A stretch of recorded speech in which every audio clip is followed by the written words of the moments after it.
আপনারা কবে জিতার মতো একটি দল ছিলেন আমাকে বলুন। বিএনপির সাথে জোট করলে পরে পান 18টা, আর জোট না করলে পান 3টা। এটাই আমরা দেখেছি।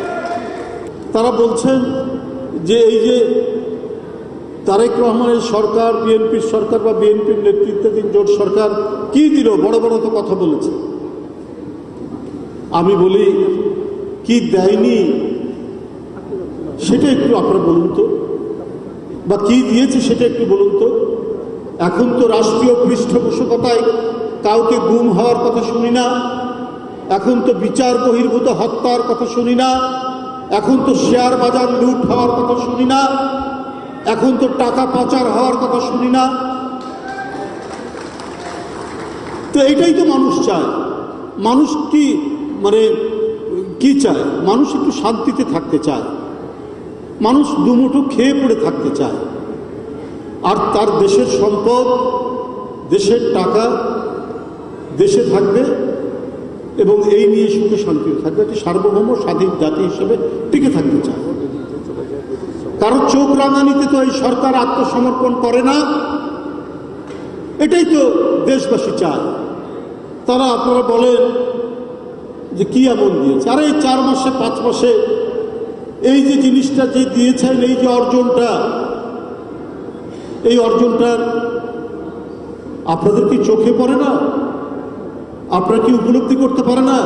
এই 3-4 মাসে চালের দাম 1 টাকাও বৃদ্ধি পায়নি, পেঁয়াজ রসুন আদার দাম 1 টাকাও বৃদ্ধি পায়নি। আপনাদেরকে আলো করে রাখি, পাট, এই পাট কখনো কখনো কৃষক উৎপাদন করে ন্যায্য মূল্য না পেয়ে পাট দিয়েই নিজের গলার দড়ি তারা তৈরি করেছেন, ফাঁসির দড়ি তৈরি করেছেন, নিজের উৎপাদিত পাটে আগুন লাগিয়ে দিয়েছেন।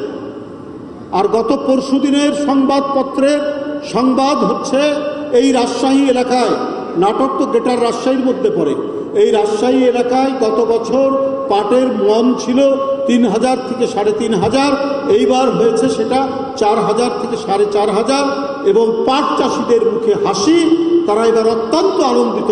এটাই তো তারেক রহমানের আমল, এটাই তো প্রতিশ্রুতি তার। তাহলে আজকে এই ধরনের কথা আপনারা কোথার থেকে বলছেন? আপনারা বলছেন আধিপত্যবাদের কাছে মাথা নত করিনি বলে আমাদেরকে জিততে দেওয়া হয়নি, তাই নাকি? আপনারা কবে জিতার মতো একটি দল ছিলেন আমাকে বলুন। বিএনপির সাথে জোট করলে পরে পান 18টা, আর জোট না করলে পান 3টা। এটাই আমরা দেখেছি। জোট করলে 18টা পান, জোট না করলে পান 3টা। আমরা অতীতের যদি সমস্ত বিষয়গুলো যদি আমরা দেখি, কিন্তু আপনার কি মনে নাই আমি ওই দলের প্রধানের কথা বলছি? 5ই আগস্টের পর আপনি কি বলেছিলেন? যে কার সাথে সম্পর্ক উন্নয়ন করবেন বলেছিলেন, এটা মনে করেন তো? এখন বলছেন আধিপত্যবাদের কাছে মাথা না, কি আমরা তাদের কথা শুনিনি বা তারা আপনাদেরকে আসতে দেয়নি। ভোট হয়ে যাওয়ার অনেক দিন পর এখন এই কথাগুলো বলছে।